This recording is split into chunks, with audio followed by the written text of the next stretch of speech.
What's up, Bucs Squad? I'm your host, Jaron Spor. I'm going to tell you why you're just going to have to get used to reality on the OC search. Buck Squad, what up? Marcus Ray. I'm going to tell you why I really love Danny Smith as the new special teams coordinator. I'm James Yarcho, and I'm going to tell you why all signs are currently pointing to Zach Robinson being the guy. Hey, Tampa Bay, it's the Buccaneers squad. Everything Tampa Bay Buccaneers every week.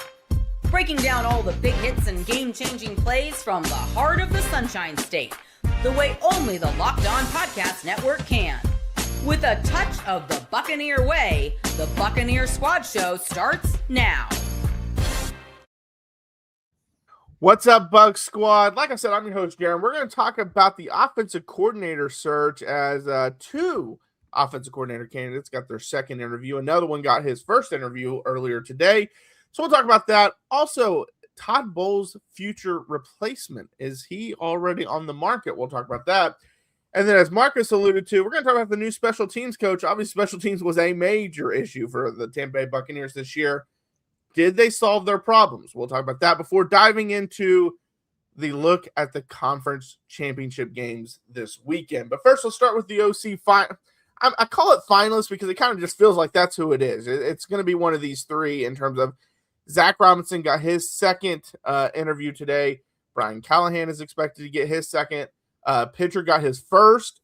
The Bengals offense coordinator, for those that don't know. And then Callahan was the former Titans coach, and Zach Robinson, obviously, from the Falcons. But it just feels like the decision is going to be coming between one of those three. And yesterday we talked about, the search at length. And I said then that I wouldn't be surprised if it's not announced that Zach Robinson is the OC within the next couple days, really before the weekend. And that's kind of still how I feel. I actually was kind of surprised when I heard Callahan was getting that second interview. That made me kind of go, oh, wait, maybe it's not going to be for sure Zach Robinson. Now, I still think it is, but I was like, okay, well, at least there's another one that they like. But yeah, I would love to know what are your guys' thoughts on those three candidates, really, who I would assume we all agree that is probably the ones they're going to choose from. Yeah, I think Dan Pitcher is kind of the long shot here. Again, we're talking about a guy that does not have play calling experience at any level. But I mentioned at the top, and Jaron, you and I were talking before we went live, all signs point to the fact that Zach Robinson is going to be the offensive coordinator of this team. And I know that's going to upset a lot of Bucs fans. And I've been trying to, diffuse some bombs there on the All Access program and on Twitter and things like that. But look, the Bucs have been really diligent. And this may be something, it may be nothing. They've been really diligent about announcing on social media when they have completed interviews with these candidates. We know Zach Robinson had his second in-person interview with the Bucs today, Wednesday. We still have not gotten confirmation that has been completed. And so the longer this starts to go on, if this started in the afternoon, because that Dan Pitcher tweet came out early on Wednesday.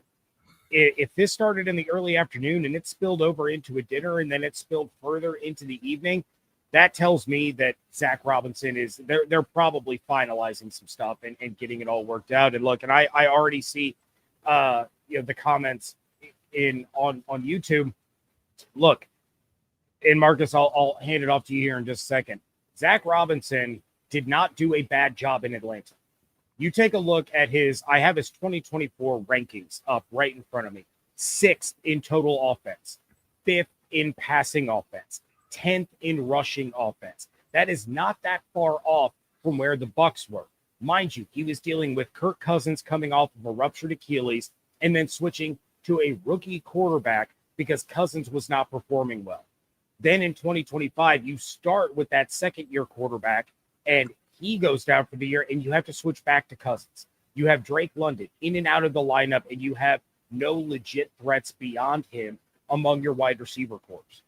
Zach Robinson did an impressive job with very little to work with, not to mention their offensive line was terrible in 2024. So you put that same offense, which is, again, from the McVay tree, it's similar to what Cohen already ran with this team. You put him with all these weapons and a top 5 offensive line in the league. When they're healthy, this offense will be just fine under Zach Robinson if he ends up being the choice. I'll tell you what, James, that was well said, and I think Zach Robinson makes sense. We know the history with the Rams, and he spent some time with Baker, and just the turnaround that the Falcons showed in the last 8 games. They were a different team, probably one of the most dangerous teams in that division, if not playing the best football, other than the Saints. I mean, they turned it around too and did some good things. I think this could come down to money. This could come down to the right fit. So if you're a hot shot, high-priced offensive coordinator, when you're picking a job, you have to ask yourself, do you want to work for a defensive head coach? And because at the end of the day, if you average 30 points a game and the defense is bad, the head coach is still going to blame you because you didn't score enough points. And so that's the danger of hiring defensive head coaches who call plays like Todd Bowles. So everybody, I've seen a lot of shows, I've watched a lot of stuff. I think the fire Todd Bowles thing is a little extreme. I think it's justified, but I don't think that it's necessary just yet. And so when you see McDermott and all these jobs coming open, and this is the one year in the NFL where that I've seen more than any other years that you've had this many openings. There was 10 openings at one point. You got all of these coordinators, former head coaches, and all they're doing is playing musical chairs. Let's be honest. You got Stefanski. He leaves Cleveland, goes to Atlanta. And then, all these guys, Harbaugh goes from the Ravens to the Giants. So they're playing musical chairs with guys. But I will say this, though. If Zach Robinson is the guy, I really think he'll do a fine job. And more importantly, he knows the division. It's like if you look at when guys either get cut or get traded, they go to a team that's in their division because you're familiar with the opponents. And so, like, let's say if I'm a defensive back and I get cut from the Browns, I may go to the Ravens or Steelers or the Bengals because I've played against these guys and I just need to learn your system. So I think Zach Robinson will be a slam dunk hire if they can pull it off. We know everybody was high on McDaniel. He goes to the West Coast for his reasons. And then the list is starting to get shorter and shorter. So then you have Brian Callahan. Let's talk about him for a second.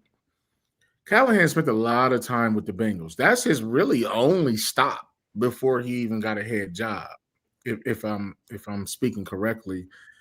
And he hasn't really called plays. That's an important part of being a head coach / coordinator, is because football, it comes down to situational football, whether it's 3rd and 1, whether it's red zone, whether it's 3rd and long, whether it's 4th and short.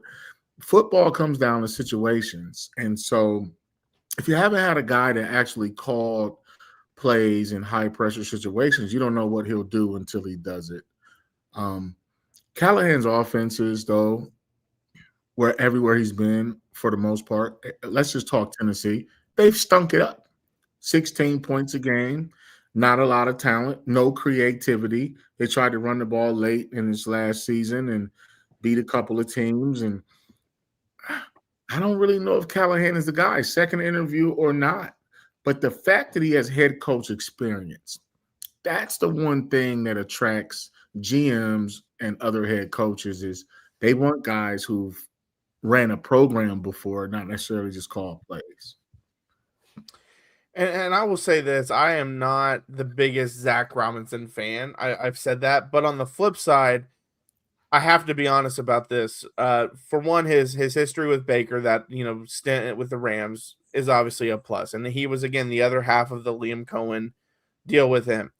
And also, I have to say this in favor of Zach Robinson. When Liam Cohen was hired, he had 2 years of experience of play calling, and both were in college.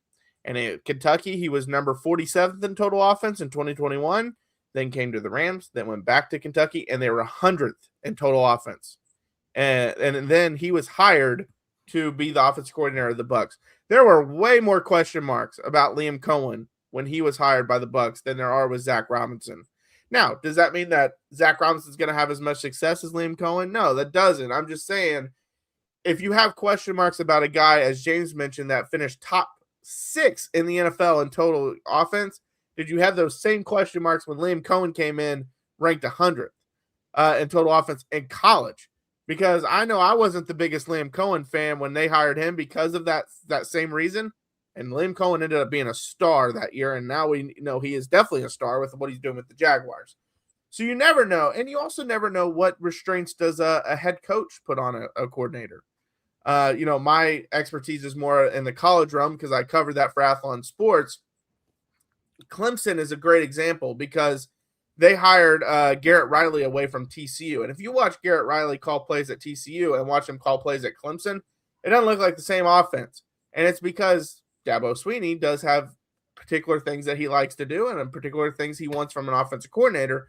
So he put some handcuffs on his offense coordinator. It's kind of well known, and it's because he won a championship with Tony Elliott, and that's the offense that he knows best, and so that's what he likes to do. Well, how do we know that Zach Robinson, in the times that he did struggle, it wasn't a Raheem Morris thing? And not criticizing Raheem Morris, because like we talked about yesterday, I thought he probably should still be the head coach there. But what if it was one of those where Zach was like, hey, I want to take a shot on this play, and Raheem's like, man, our defense is kind of gassed. Why don't we try to run the ball here? You just never know what happens in a game. But I do think there are a lot of positives with Zach Robinson. And, James and I were talking about it before, and he mentioned it here.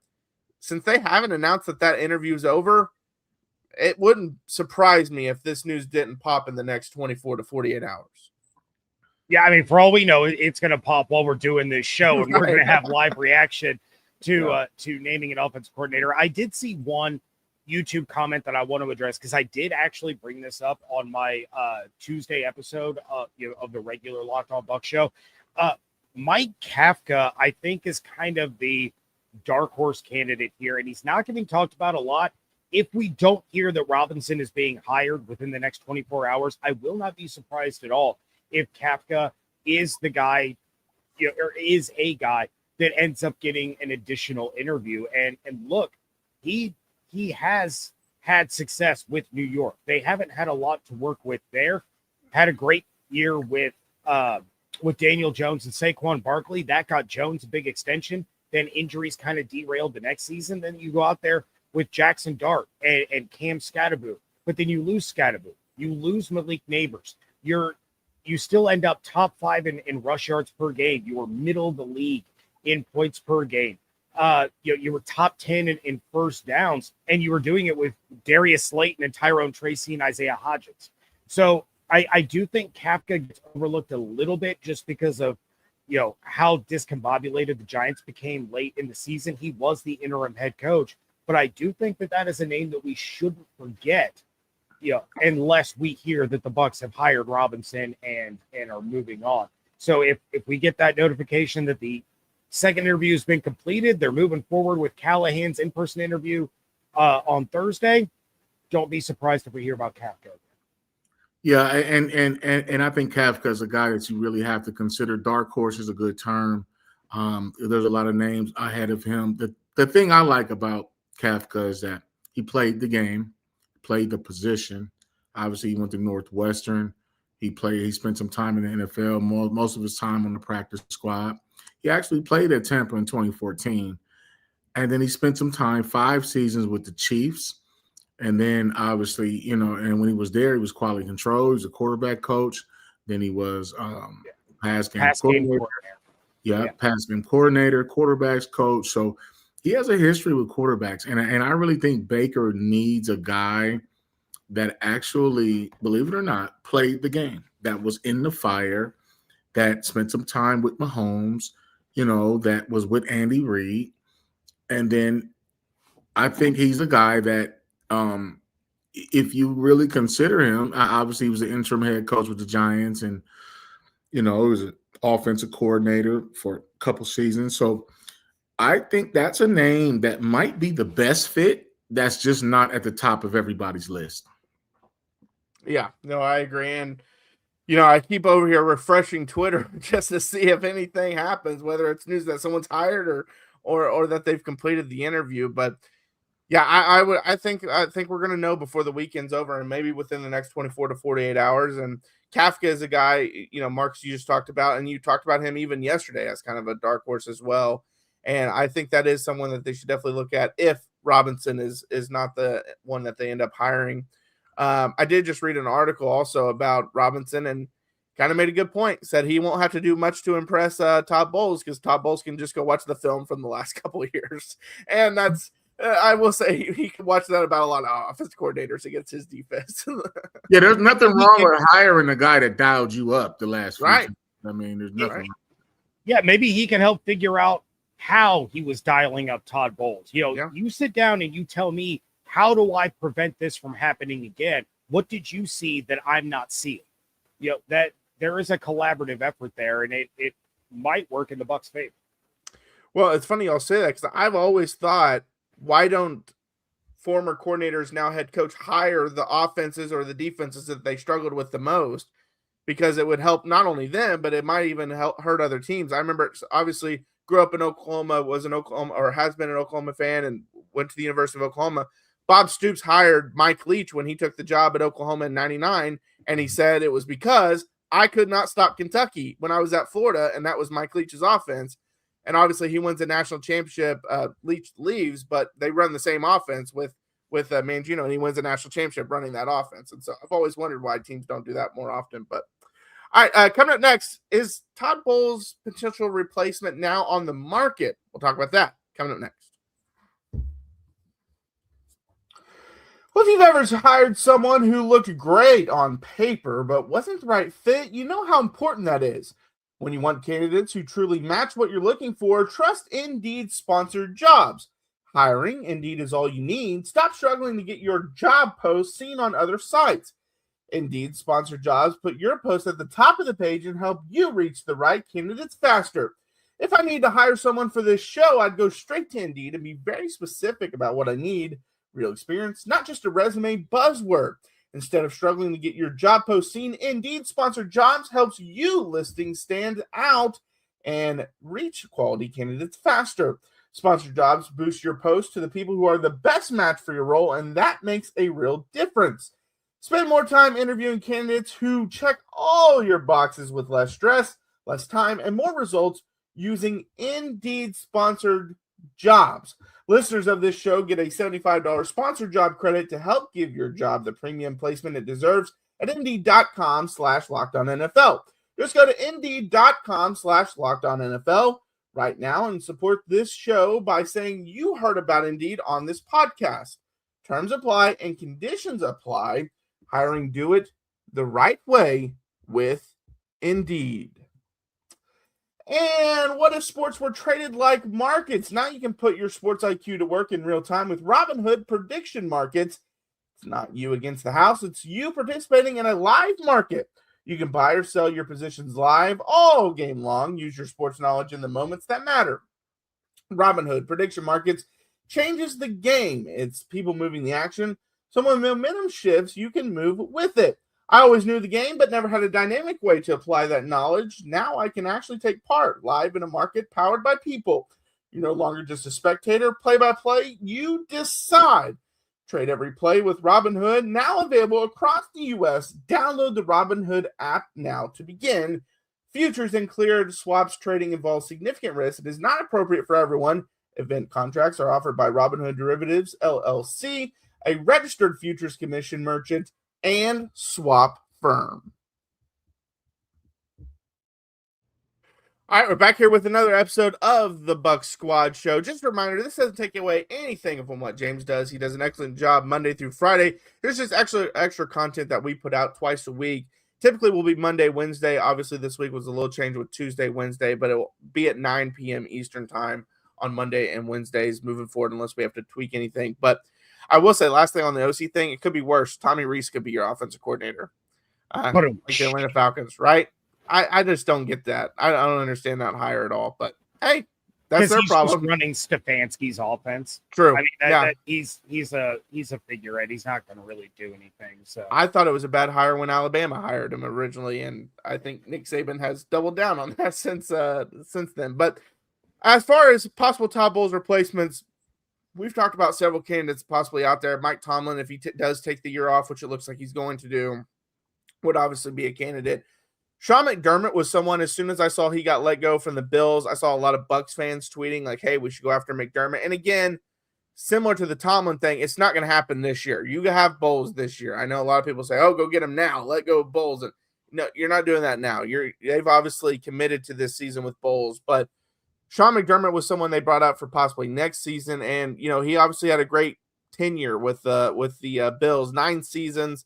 He had 7 double-digit win seasons. He's led one of the winningest teams in the last 7 years, maybe the winningest team, honestly, with all those Chiefs are up there. But yeah, he did a great job with the Bills. He obviously had a younger quarterback, and Josh Allen was able to help develop him into an MVP candidate. But kind of similar to what we've seen from Tomlin lately, from Harbaugh lately, not able to get over that final hump. Obviously, they did earlier in their careers, but hasn't been able to get over the hump and ultimately was let go. Is Sean McDermott someone that y'all would seriously consider if things didn't go well and Bowles is out of a job after this year? I don't think he's going to be available. Someone is going to hire him this coaching cycle, especially after that disaster class of a press conference that Bean had on Wednesday. Oh my goodness. It was like watching a train wreck. Mm-hmm. So, you know, you hear the stories about how, you know, McDermott had approached them and said, look, we're not getting any further in the playoffs because we're missing these pieces. This is what we need to contend and to get over the hump. And Bean didn't like it. He didn't want to hear it. Then he's sitting there blaming Keon Coleman on McDermott when there's videos of him taking credit for Keon Coleman. Like, it's an absolute disaster. And look, I love Hard Knocks. Yeah, right? Let's say McDermott doesn't get a head coaching job this cycle. I would say there's a better than 95% chance he does. But let's say that he doesn't. And things go south for the Bucs in 2026 and Todd Bowles is fired. I do not think Sean McDermott would end up being the head coach for the Bucs because he's a defensive-oriented guy. And as we've seen, 99% of the time, if you have a defensive-minded head coach that you fire, you switch to offense. If you're offensive-minded, you switch to defense. And that has remained true throughout this coaching cycle, sans Harbaugh, because Harbaugh is neither. So if you take a look at what the Falcons did, you take a look at what the Dolphins did, you take a look at, I can't remember the other head coaching job that's been filled already. The Titans. Everybody has flip-flopped. So if Todd Bowles is fired, the Bucs are going to go offensive-minded, and I think that takes Tomlin and McDermott off the table. Well, I think McDermott, and it's a sad situation because we don't really know what happened. What we do know happened is no Lamar Jackson, no Mahomes, no Joe Burrow, and the Bills still couldn't get over the hump. And that could lead to arguments. I don't think Sean McDermott failed as a head coach with the Buffalo Bills in the last 9 years. I mean, 5 straight years, double-digit wins. Hard to do in that league. Got Josh Allen, MVP status and doing what he's doing. It's just this season, the Bills ran into a situation where they had to play on the road. And they ran into a Patriots team that was hungry.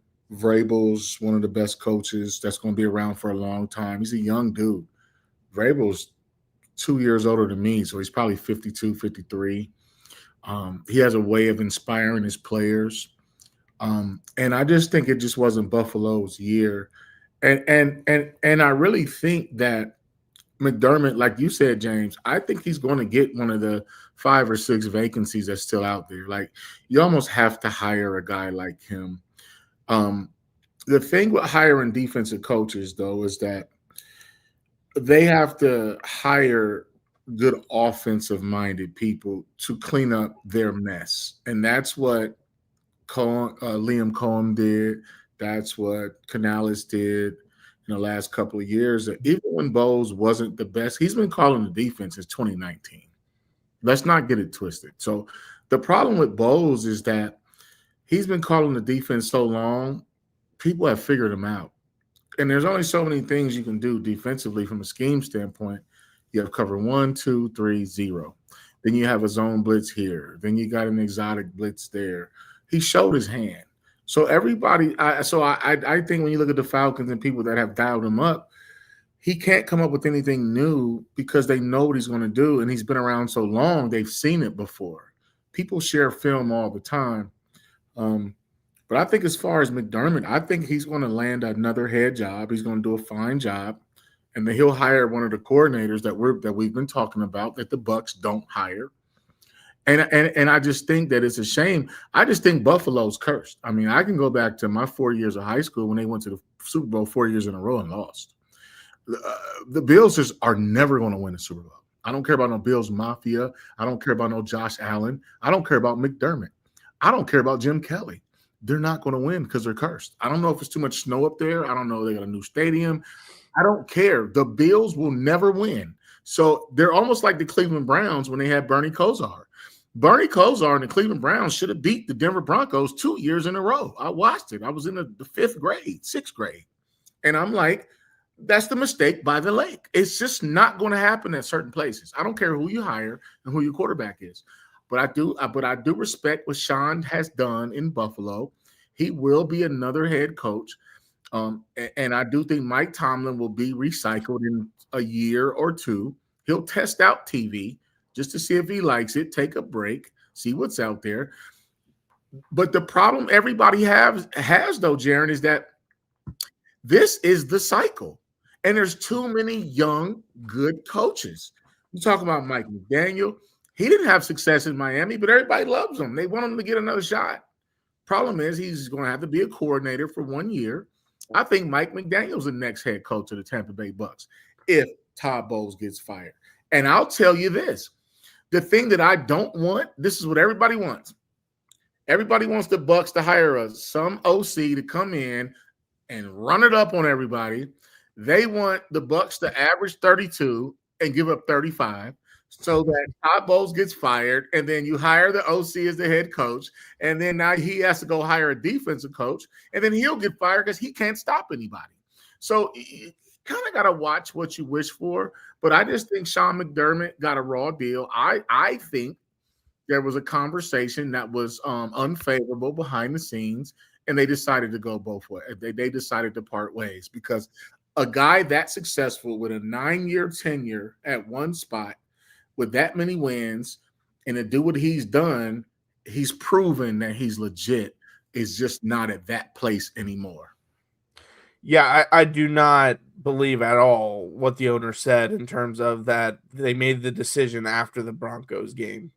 I think that was a decision they probably made before the playoff. Like, hey, if you don't make it to this point, we're letting him go. Not saying that they told him that. I'm just saying you don't make a decision, in my opinion, like that quick with a guy that's had a lot of success. Did you have something you wanted to add, James? Well, no, and that was just perfect because it reminded me of something else completely idiotic and wild that Bean had said. He said that they based their decision off of that Denver game, but that the interception call, on the strip of Cooks was a terrible call. Well, That was what lost the game. So you're firing a coach based on a game that you lost on a bad call that you're saying is a bad call. It's just, Bean is the worst. Buffalo fans deserve better. Get that dude out of there. That dude, he might have dug his own grave at that press conference today. He is going to be skating on thin. And the other thing that he said was, it's not Super Bowl or bust. Then what are you doing? What are you doing at that point? So, yeah, they need to fire that guy. He's insane. Hey, if it's not Super Bowl or bust, you wouldn't have fired Sean McDermott because he's been excellent outside of getting to the Super Bowl. So, he kind of contradicts himself there. But I kind of agree with you, James. I do think he'll probably just get a job this cycle, especially because there's too many good jobs still out there. Ravens are out there. Steelers are out there. Heck, I think what if he went down to the Dolphins? We've talked about divisions. Like, what if he goes and takes the Dolphins job? And that would be a flip for them, going from offense to defense, and something that maybe they want to start pursuing that angle. But yeah, I don't see him being Tampa Bay's head coach. I and kind of agreeing with both of you on. I think if they let go of Bowles, they're going to go opposite. They're going to go offense. They're not going to go defense back to back. Tomlin is the only one that I could see, just because of his pedigree, that if they went defense, and because he was in Tampa before, but I do think they probably just go offense and kind of flip the switch and try to change it up. Well, and Mike Tomlin is young enough. He has enough experience to where I don't even think Mike's a defensive coach anymore. I think he's just a coach.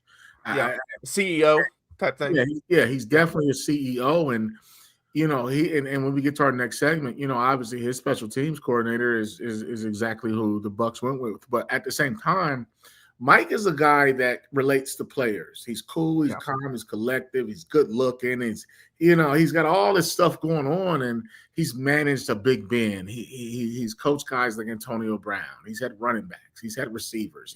He's coached a Troy Polamalu and a Larry Foote. And I think if Mike gets the job, he's going to hire Larry Foote as his defensive coordinator. I really do, because I hate to see young coaches get penalized when they're with a head coach that gets fired that failed, because it makes you look bad too. But if you really get into the right situation, I think Mike Tomlin would be the ideal hire in 12 months from now for the Tampa Bay Bucs. Yeah, and I also will say this, that we've heard all the times from championship teams where they say there's a little bit of luck involved to winning a championship. Perfect example is the Bills, because when they were at their peak, so was Kansas City. And then when Kansas City dropped, it was also probably the worst Buffalo team in the last several years as well, which is ultimately why they couldn't get over the hump. Because if they still had that defense from a couple of years ago, they probably are in the Super Bowl this year. But guys get older, contracts go out. And they couldn't stop the run, man. It was just... Yeah, exactly. All right, coming up next, we're going to talk about that new special teams coach and how big of a hire it was for Tampa Bay. Well, kicking off the year feeling good is the goal, right? And honestly, hydration is the easiest win. When I stay on top of it, my energy, focus, and mood all level up. But let's be real, plain water doesn't always cut it, especially when you're grinding through long days, hitting the gym, or just trying to stay consistent with your health goals. That's where Drip Drop comes in. Doctor-developed, proven fast hydration that helps your body and mind work better. Think clearer focus, better energy, elevated mood, even that fresh skin glow. I've been using Drip Drop as part of my daily routine. It's honestly a game changer, not just for workouts, but every single day. I love that it uses a precise ratio of electrolytes and glucose for rapid absorption, delivering 3 times the electrolytes and half the sugar of leading sports drinks. I've even done the 0 sugar pack, and there wasn't a flavor in there that I didn't like. It's a great, great product. Drip Drop, science-backed formula, is trusted by firefighters, medical professionals, and over 90% of top collagen proteins because it rehydrates you faster and more effectively than water alone. They have flexible subscription options, so you're never stuck without it, whether you're hitting the gym, juggling work, or just staying consistent with your goals. Right now, Drip Drop is offering podcast listeners 20% off your first order. Go to dripdrop.com and use promo code LOCKEDONNFL. That's dripdrop.com, promo code LOCKEDONNFL for 20% off. Stock up now at dripdrop.com and use promo code LOCKEDONNFL. All right, Bucs Squad, we're back for another segment here of the Bucs Squad show. So Tampa Bay, obviously, special teams might have been the worst in the NFL. I mean, it was a disaster, so much so that they decided just not to kick off anymore because of how bad it was. But hopefully that's going to change as they hired Danny Smith, who was the special teams coordinator for the Pittsburgh Steelers. Actually spent the last 13 seasons in Pittsburgh. He's overall been 29 years in the NFL, and so he has a lot of history.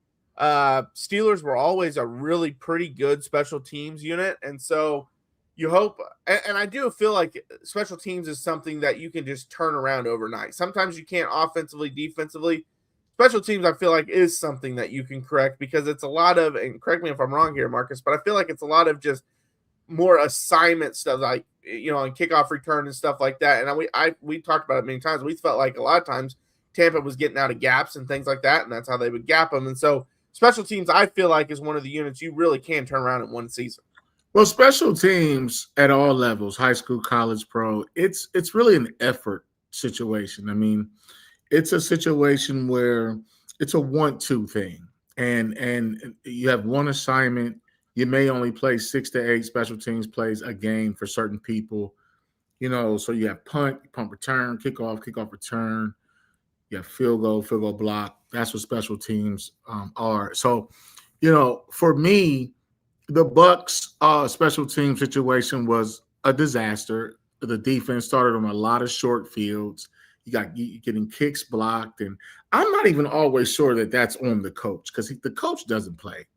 And when we're talking about grown man football, like if you're watching your 7th grade son's team play and he misses a field goal, you encourage that guy. Come on, Johnny, make it next time. Oh, it was a tough kick. Oh, they don't kick field goals in middle school. But when it comes to grown man football, like, you got one job. And there's a lot of guys that make the team off special teams. Special teams are filled with backups, by the way. And they're try-hard guys that make the team based on how they can help on teams. Well, when I look at a guy, like Smith, I really like him. And I actually liked him ever since he tore his rotator cuff when they got the win over the Green Bay Packers, and he ran into another player, because he's old, though. Like, he's old as far as age, but he's experienced. And he's 72 years old. And so I think he's going to come with a wealth of knowledge. When you think about the Steelers, when he got there in 2013, Antonio Brown was still there, returning punts. And I think when you get a dynamic special teams coordinator, you need dynamic special teams players. I've seen guys make the Pro Bowl in special teams. I mean, when I was in the NFL, I played against a guy, I forgot his name. I think his last name might have been Richardson. He was a fullback for the Kansas City Chiefs, number 49. And Tony Richardson, maybe, or something. He was so good on kickoff return, punt block, and he played fullback. But he was coached by a guy whose father, was our special teams coach, Frank Gantz. And so Gantz was a guy that, when you talk about good special teams guys, they all clinic with each other. They come up with ideas. But the thing for a good special teams coach is he finds ways to motivate his players to make special teams important. People think it's just offense, defense, but special teams is that third phase. There's a lot of hidden yardage. There's points out there. There's field position. So special teams is really an area that you can win more games than you're probably supposed to. And I think this is a slam dunk hire. And I think he landed in their lap. There was a need there, but also Mike Tomlin stepped down, and so he had to leave. And I would think whoever the Steelers hired should have kept a guy like Danny Smith. I mean, he and the other thing is that, he actually played the game too. And so, when you go back through his history, he was a defensive backs coach at Clemson. Okay. He spent some time at William and Mary. He was a graduate assistant at Clemson. He was defensive back coach at high school. I'm sorry. Then this guy coached running backs at Georgia Tech the year they won a national title in 1990. Then he spent 4 years as the coordinator. So he's been a special teams coordinator since 1995 in this league. Kind of mad he didn't pick me when he went to the Detroit Lions in 1999, but he had just left the Eagles. He was a tight ends coach. So he's coached positions. So he's a football coach on assignment doing special teams. So he understands how it all works together. And Tony Richardson, that is his name. Tony Richardson was a dog, man. He was a dog. Yeah. 3-time Pro Bowler. Yeah. And when a special teams coordinator is getting a segment on Pat McAfee's show, he's the real deal. Like, that's a dude that you want on your sidelines. And look, I want to run through a couple of these stats real quick. Shout out to Greg Allman for posting this after the Bucs made the hire official. But last year, The Steelers were 6th in opponent punt return average. They were 8th in opponent kick return average. They had 26 punts inside the 20 versus just 3 touchbacks.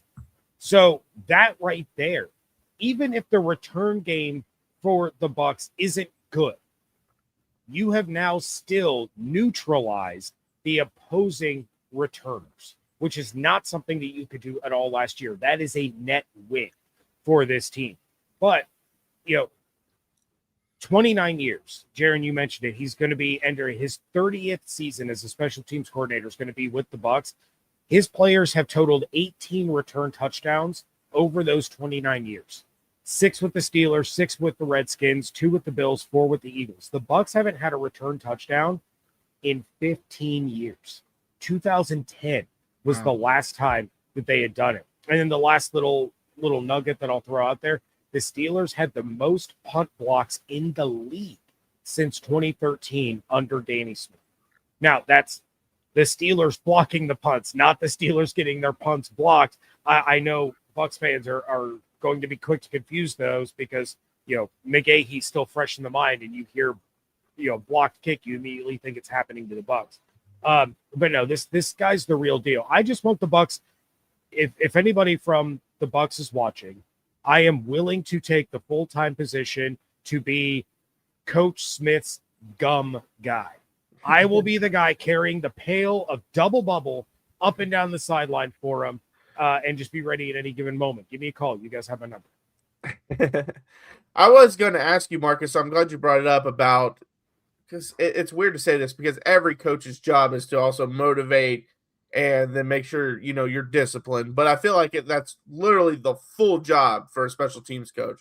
I remember, and it's totally different. I know that. But I remember when I was playing Pee Wee football and we would practice special teams as like a 3rd grader, they told us, you run straight, and then when you hit, I can't remember what yard it was, that's when you start to curve in. And I'm like, well, what if the ball's on the other side? And he goes, no. You run straight, because he was making sure we knew you did not go out of your gap, because worst thing you can do is as soon as you go out of your gap and he starts coming back around, now you're busted. And so that's why I feel like it is so important to have that special teams coach that is very disciplined and very detail oriented. And that's what Danny Smith is going to bring. And that's stuff that I felt like Tampa kind of lacked in. And that was one of the reasons why I thought Todd Bowles had kind of run his course with Tampa's coach, because usually I feel like your defensive coaches are your hard-nosed, detail-oriented, this is how we play football. And I felt like they were so undisciplined on really all 3 sides of the ball, not just special teams, but especially special teams. And that's where I was like, man, if he's not bringing that, what really is he bringing to the table? Because if the defense was bad and he's like, hey, but we're still really a disciplined team, we don't have a lot of penalties, we don't turn it over much, like stuff like that, that's something that you can at least harp on. And there wasn't much I felt like they could harp on. Whereas now you add Danny Smith in, if they can hit it out of the park with this offensive coordinator hire, and then obviously fill some of the gaps defensively through the draft, through free agency, I still think Tampa's the team to beat, even though the Panthers won the division and are a young team. Still not fully sold on the Panthers. I think they would be the team to beat next year, going into next year, if they're able to do those things. Well, in the NFC South, just to be clear, not team to beat in the NFL. I'll tell you this. Interesting word, motivate. If somebody motivates you, that's external. I think what Danny Smith does, he inspires. And when you inspire, that means that you breathe in. I think he breathes life into players and makes special teams a thing. And he saved a lot of careers. He's made a lot of guys. So he's the type of guy that if I'm yelling, come on, Jaron, let's go, James, that's motivation. Mm-hmm. But once you do it on your own, that's inspiration. I've inspired you and I breathed life into you. That's what inspire means, to breathe in. And so like, that's what Danny Smith has made a career out of. That's why he's been doing it for so long. I'll give you 2 examples really quick of why special teams are important. That national championship game last night was determined on special teams. Without a block punt for a touchdown, and whoever number 87 is for Miami, I don't know if he's on the take. I don't know if he bet on the game. I don't know what his deal is, but he let number 6 go and he blocked the kick. Yep. That was the one play that separate. It's not the catches on the sideline, Mendoza throwing it, and then Becker and those guys are catching it on fourth down. No, it was the block punt for a touchdown. Yep. I'll give you one more example. The Seattle Seahawks, when they traded for Rashid Shaheed from the Saints, their special teams were upgraded. And that young man returned a kickoff on the first play of that last game, and the game was over. And that's what the Bucs are missing. A game-changing special team situation, whether you block a punt and recover it, whether you block a field goal, or whether you take one to the house on kickoff or punt, it changes the game. As an Oklahoma fan, we know how important special teams are, because if you look at their offensive and defensive efficiency from this year to last year, it's almost identical. But special teams, they were like 120th last year, and then this year they were like third. And that's the difference between going 6-7 and 10-3 and winning a bunch of close games to the year before losing a bunch of close games. Because if the game's going to be close, special teams is what could cost you that game, and it was costing Oklahoma a lot the year before. But all right, coming up next, we're going to go around the NFL. I've seen some of the comments asking us who we think is going to win the AFC and the NFC. Well, we're about to break that down, so don't go anywhere. As the new year gets going, a lot of people are trying to simplify their routines, and dinner is a big one. Between busy work days, cold winter nights, and packed schedules, having an easy, reliable dinner plan makes a huge difference. That's where Home Chef comes in. Home Chef takes the stress out of cooking by delivering fresh, pre-proportioned ingredients right to your door with easy-to-follow recipes that actually taste great. They're rated #1 by users of other meal kits for quality, convenience, value, taste, and recipe ease, and it's easy to see why. Meals come ready to fit your schedule, 30-minute recipes, oven-ready trays, or quick lunches. Over 30 weekly options, including family-sized meals and different dietary choices. Recipes are simple but feel elevated, even restaurant quality, with dishes co-created by chefs like Gordon Ramsay. For a limited time, Home Chef is offering my listeners 50% off your first box, free shipping, and free dessert for life. Just go to homechef.com/lockedon. That's homechef.com/lockedon for 50% off your first box, free shipping, and free dessert for life. Must be an active subscriber to receive free dessert. All right, Bucs Squad, we're back for one final segment here. Just a reminder. Yes. Real quick, Jaron, I want to jump in. Greg Allman tweeted 9 seconds ago, for what it's worth, Bucs are still meeting with Zach Robinson about their offensive coordinator job. So wow. This interview is lasting until into 10 o'clock at night. Yeah, so that sounds an like update negotiation to me. Yeah, I was about to say that means they're negotiating some contracts here. Yeah. So I apologize. I wanted to jump in as fast as I could, for all of our live viewers, because I've seen the chat asking about it since we talked. Yeah. No, I think some contract negotiations are going on, but I did want to say thanks for joining us here. We do this every Monday, Wednesday night, 9 p.m. Obviously, this week was Tuesday, Wednesday, but next week we'll be back to Monday, Wednesday. It's just extra content we do. It doesn't take anything away from what James does Monday through Friday. We just do it twice a week. So thank you guys so much for following along. But let's dive into the AFC and NFC championship games. Two great games. And Marcus, you talked about this on yesterday's show about how you truly feel these are the four best teams in the NFL. And I probably don't disagree. Now, obviously, the Bo Nix thing with the Broncos kind of dips them a little bit, but when fully healthy, I think these are the four best teams in the NFL. I think it's going to be a blast. I think there's so many good storylines in this one. The season Matthew Stafford's having before the season, they weren't even sure if he was going to be able to play because of the back issue. Seattle, the storyline with Sam Darnold, obviously the defense and the way they're playing, and they've been really dominant lately. And then you look at the other side, New England. This would be their first time to get back since obviously the Brady era. And outside the Brady era, the Patriots really haven't had a great, overall record. But now they could get back. You have the Mike Vrabel storyline with that because obviously he gets fired from Tennessee. Tennessee can't figure out its head coach since then. And then he obviously comes back and then leads the team possibly to the Super Bowl. And then the Broncos storyline. Sean Payton's back in coaching. The defense is great. Bo Nix is out, but can Jarrett Stidham lead him to the Super Bowl? So overall, the game that I'm looking forward to the most is probably the Rams in Seattle, just because the 2 times they played was absolutely electric. And I do have the Rams winning the Super Bowl, and I don't feel great about that right now. I felt a lot better before the playoffs started, but I'll stick with it. I'll pick the Rams in that one, and I'll probably pick the Patriots in the other one.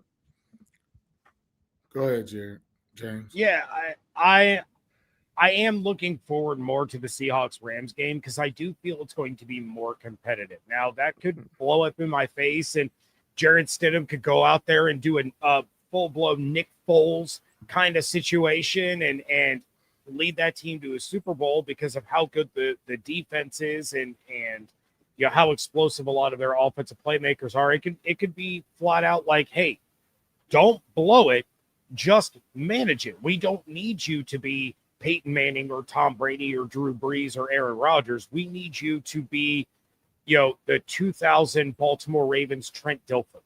Like, we need you to be the 2002 Buccaneers Brad Johnson. That's all we need you to do to get us to a Super Bowl. So it very well could be, you know, and Sean Payton, I hate to give that guy credit because he's a jerk, and everybody that watches Locked On Bucs knows how I feel about Sean Payton. But he's a smart enough head coach to figure out how to slow this game down enough and control, you know, the time of possession enough to keep the ball out of Drake May's hands and give himself an advantage, even with Jared Stidham. All of that said, definitely think the Seahawks-Rams is going to be the more entertaining of the games. I think it's going to be the closer of the games. I think we're looking at Patriots-Seahawks Part 2 in the Super Bowl here, and I'm going to laugh really, really hard if the Patriots get down to the 1-yard line and smartly run the ball, but then get stuffed, and then everybody can blame them for the next 20 years about how they should have passed the ball instead of run the ball from the 1 yard. I'll say this, James. I'm gonna disagree with you, man. I think Sean Payton's a hell of a guy, man. I mean, Bounty Gate and all of that, and you got stuff going on in New Orleans. Won a Super Bowl, and the safety's out here going to prison and doing his business. But Sean Payton offered me a scholarship when he was at Miami of Ohio when he got the job back in 93, 94. So I remember when he had just got hired. It was like my senior year of high school, and he came and offered me. He was young, he was, bright-eyed, bushy-tailed. I wasn't going to Miami of Ohio. My son played for them now, but I was a Michigan dude, but I always respected Sean for the way he came and recruited me and tried to sell the program. And I actually like what some of the things he's done in the NFL, and I really like how he turned the Broncos around. With that being said, I still think the Patriots are going to play the Rams in the Super Bowl. It's going to take me all the way back to when Kurt Warner and Tom Brady were facing off, and I'm still a little mad at the Rams for not drafting me. Dick Vermeil actually called me and was going to take me in the 5th round my senior year after I got suspended. So I really want the Rams to lose, but I think they're a really good team. I actually used to play basketball with Matt Stafford's wife at LA Fitness in Southfield, Detroit. And we can get her on, and she'll tell you. Yeah, and she actually was pretty good too. So I was living in Detroit, and I wasn't much of a Stafford fan, but I will tell you this.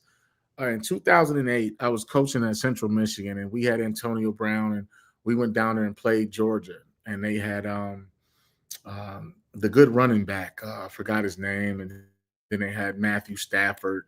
They had no Sean Marino. No Sean jumped over one of my safeties, and that was like it went viral before viral was a thing. And I pulled that kid out the game. But I was coaching at Central Michigan with Butch Jones. But Matthew Stafford was the quarterback. A.J. Green was a freshman. And we were down there in Georgia, and we fought them for about a half. Then we got blown out. And they were saying how Stafford's going to be number 1 pick, and he was this, he was that. So I've been following this kid for almost 20 years, and ever since he was in high school. So I want Stafford to win. I'm not a big McVay kind of guy, but I don't mind his success and his age and what he's doing. I just think, like I told you, the 4 best teams are playing in the NFL right now in the playoffs. And just look at their records. Patriots 14-3, Broncos 14-3, Rams 12-5, Seahawks 14-3. And the NFC West, I mean, for your 2 teams to be facing off in a rubber match, that speaks very highly of that division. Not to mention, San Francisco was in the conversation, and if they don't play the Seahawks, they may beat whoever else they play. So I really think that the Rams will win that rubber match. Even though I really do like Seattle, I just don't think we can really trust Sam Darnold. We have not seen him on the big stage when it matters. Now, as far as this Jared Stidham, I mean, he's been around for a little bit. I was watching him at Baylor and Auburn, and they won the Music City Bowl, and he was a newcomer of the year in the SEC, and blah, blah, blah. I just think the Patriots are a team of destiny, and I would have rather seen Bo Nix in the game. It's unfortunate. Like, when it's not your year, stuff like that happens. Your quarterback has an injury on the second to last play of the game. And so when that kind of stuff happens, it's probably not your year. I wasn't too keen when Peyton Manning beat Cam Newton 10 years ago in the Super Bowl. I wanted Cam to win the game. He didn't dive on the fumble and just all kind of stuff. So I just feel like the NFL, and even in the college football playoffs, football itself, it's all the wild, wild west, all these coaching changes and NIL and all this stuff. But the best teams are playing each other. I thought Miami was the best team in the country in September before a couple things happened, and they ended up in the championship, and they lost to a better team. I think Mike Vrabel is going to be the next Bill Belichick. And I said it, and I meant it, and he wanted to be there. I think he almost tanked it at Tennessee, knowing they already had made an agreement that he was the next guy. And as a matter of fact, if it doesn't work in New England for Mike Vrabel, he'll be Ohio State's next coach. You let this Utah coach go in Michigan and beat him 3 times, Ryan Day will be out of there. And if Vrabel fails, he'll be Ohio State's next coach. So he's going to be coaching royalty for a long time, but I think he's the next Bill Belichick, and I think Drake May, he's not the next Tom Brady. There will never be that. I was his captain. That's my teammate, so I'm Tom Brady biased, but and all Michigan things biased. But I will tell you this. I think Mike Vrabel is going to win the whole thing. Yeah. And I definitely could see. I've always been a big Matthew Stafford fan, even when he was with the Lions. I felt it was one of those things that, and he got a lot of criticism, but I'm like, man, that team is terrible, and he's just dragging them along. And I feel like he is one of the best stories this year, and people aren't talking about it enough. I mean, legit, he could not move this offseason, and they were worried. Remember, they weren't having him practice, and they're like, oh, no, is he going to miss the whole season? Is his career over? All this stuff. And what does he do? He's probably going to win the MVP, and then he might win another Super Bowl with the Rams. And if he wins a second Super Bowl, wins an MVP, Matthew Stafford's about to be in some conversations in terms of all-time great quarterbacks, in my opinion, after that, which is, crazy to think about if if it was 5-10 years ago when he was with the Lions. Well, Jaron, all it takes is one Super Bowl. That's all Aaron Rodgers has. That's all. What was the other? Brett Favre. One Super Bowl, one MVP, one Super Bowl. Like, trust me, all it takes is one to get in the conversation. Right, but I'll say if he wins the second one, you might put him over a Rodgers. Like, that's the kind of conversations he might start elevating himself over, just because he would get the second and MVP. Yeah, for sure. And so I like that storyline, but I also love the Vrabel storyline. And I'm also not the biggest Sean Payton fan, although I did like him with Drew Brees with the Saints, just because I wasn't a Saints fan, but I always liked Drew Brees growing up. I know Bucs fans probably were not a Drew Brees fan, but I always liked it, mainly because, again, I was always into stories growing up, and his terrible injury, and then him actually still having a great career. I always liked that story. So I was big into that, but yeah, it should be a really fun weekend. I will say this, adding to the Greg Allman tweet, I quote tweeted it and said, sounds like contract talks, and he liked it. Does that mean that he's agreeing with me, or does that mean he just liked it? I don't know, but maybe he knows something that we don't know. It probably means that he agrees with you that this sounds like contract. Yeah, that's what I assume. I will say Greg's one of the best in the business, and he will be very quick to give you your props. He'll be very quick to correct you. And I think that's one of the best things about Greg is he will correct you, but he always comes at you respectfully in trying to get you to do the right thing. but he will certainly, give you your props when you're right about stuff as well. The last I'll say on the playoff matchups, and just to kind of piggyback off of both of you, I feel like Matthew Stafford is the biggest wild card in all of this because he has had that success. He has won that Super Bowl. You have one quarterback left that has won a Super Bowl. With the head coach he won the Super Bowl with, you have one other Super Bowl winning head coach in the mix, but is experience going to win out with this much pressure? And I think that's where the Rams can find a slight advantage on the road against Seattle. I do feel like whoever wins the Seattle Los Angeles game will win the Super Bowl. It's just going to be real interesting to see what McVay can do, to draw up the right calls against the best defense we have left in the playoffs. Yeah, no, I agree. All right, well, thank you so much for joining us today, Bucs Squad. Should be a fun weekend. We'll be back Monday night at 9 p.m. Eastern time, so make sure to hang out with us on Monday. Also, hang out with James the rest of the week. Hopefully, he has a new offensive coordinator to talk about on tomorrow's episode or whenever he records next. But until next time, fire the cannons.